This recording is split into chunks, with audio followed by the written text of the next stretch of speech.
What's up, guys? Welcome back to the channel, and welcome back to, yes, another, and it's been a while, another Wildeye Wednesday review.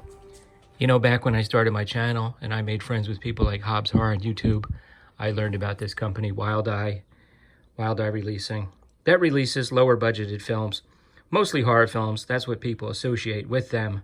However, they do put out a variety of different types of films, including documentaries, some of which are quite good.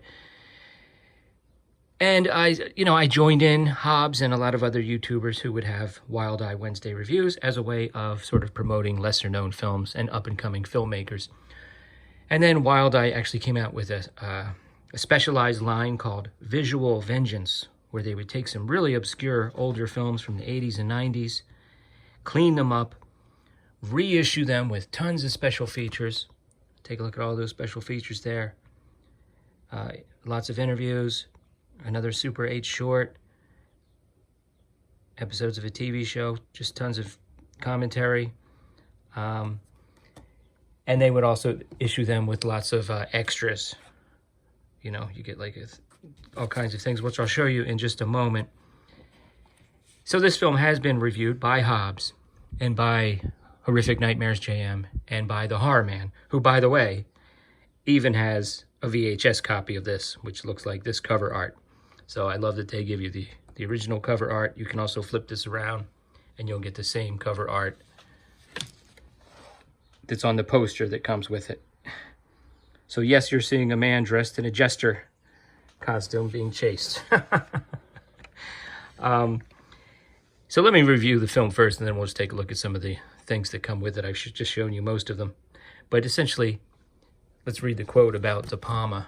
A really good attempt to make a Brian De Palma-esque thriller. Yeah, this is about a guy named Ted Farrell.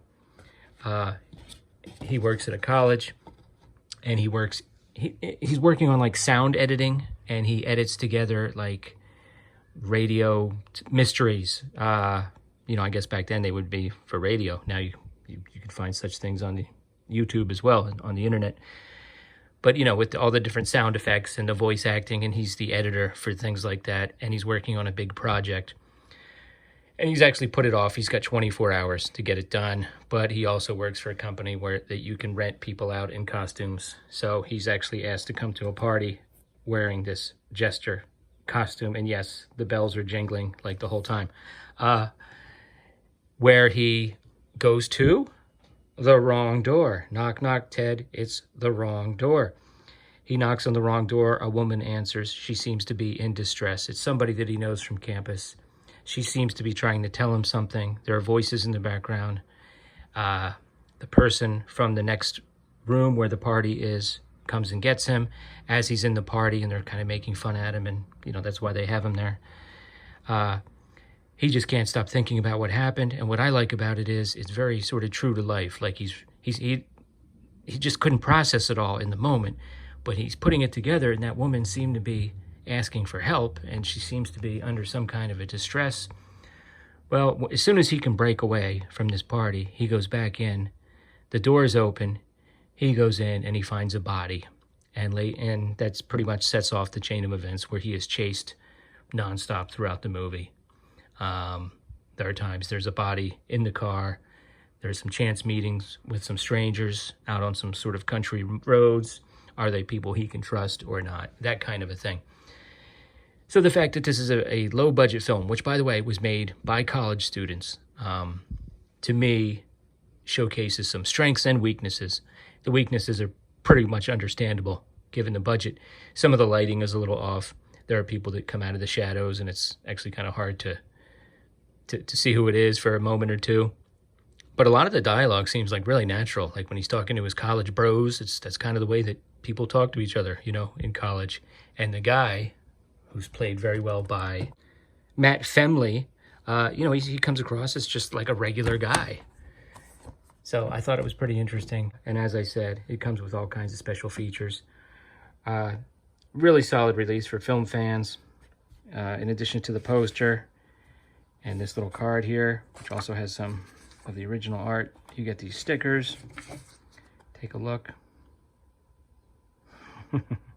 Parental warning. And then you even get this door hanger.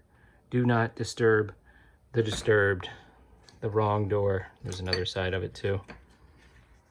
So what are your thoughts, guys? Have you seen this? Have you picked up any of the Visual Vengeance titles? I'm not sure if they're still going. And there's the other side of the door hanger. This is the only Visual Vengeance title that I have at the moment. I may pick up some more in the future. But what are your thoughts? Let me know in the comments below. And I think I still have a few Wildeye films left to review that I haven't reviewed. So I'm going to squeeze out a few more Wildeye Wednesday videos for sure. Come back again. Let me know in the comments below what your thoughts are. Thanks a lot.